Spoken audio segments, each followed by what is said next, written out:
மறைந்த கிராமத்தின் மர்மம் 1587ஆம் ஆண்டு இங்கிலாந்திலிருந்து சில மக்கள் புதிய வாழ்க்கையைத் தொடங்க அமெரிக்காவுக்கு வந்தனர். அவர்கள் குடியேறிய இடம் ரோவனோக் ஐலண்ட், நார்த் கேரளைனா. அந்த குடியேற்றத்தின் தலைவர் ஜான் ஒயிட். அவருடன் சேர்ந்து சுமார் 115 பேர் அந்த தீவில் ஒரு சிறிய கிராமத்தை அமைத்தனர். அவர்கள் வீடுகள் கட்டினர், விவசாயம் செய்ய முயன்றனர், புதிய வாழ்க்கையை தொடங்கினர். ஆனால் சில மாதங்களில் உணவு மற்றும் பொருட்கள் குறைந்து வந்தது. அதனால் ஜான் ஒயிட் உதவி பெற இங்கிலாந்துக்கு திரும்பினார். அவர் விரைவில் திரும்ப நினைத்தார். ஆனால் அந்த காலத்தில் நடந்த போர்கள் காரணமாக அவர் 3 ஆண்டுகள் திரும்ப முடியவில்லை.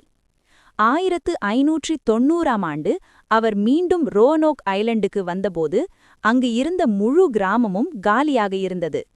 வீடுகள் இருந்தன, ஆனால் மக்கள் யாருமில்லை. எந்த சண்டை நடந்த சாட்சி இல்லை, இரத்தக் கரை கூட இல்லை. ஆனால் ஒரு மரத்தில் ஒரு வார்த்தை மட்டும் செதுக்கப்பட்டிருந்தது: குரோவட்டோவான். இந்த வார்த்தை அருகிலுள்ள ஹேட்டராஸ் ஐலண்ட் தீவை குறிக்கலாம் என்று சிலர் கருதினர். அந்த காரணத்தால் இந்த சம்பவம் லாஸ்ட் காலனி என்று அழைக்கப்படுகிறது.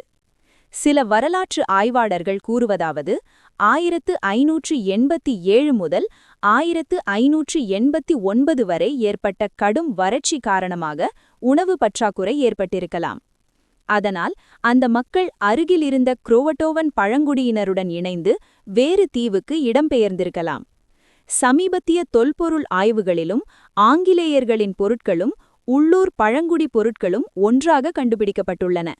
இதனால் அவர்கள் அழிந்து போகவில்லை, மாறாக வேறு இடத்திற்கு குடிபெயர்ந்திருக்கலாம் என்று சிலர் நம்புகின்றனர்.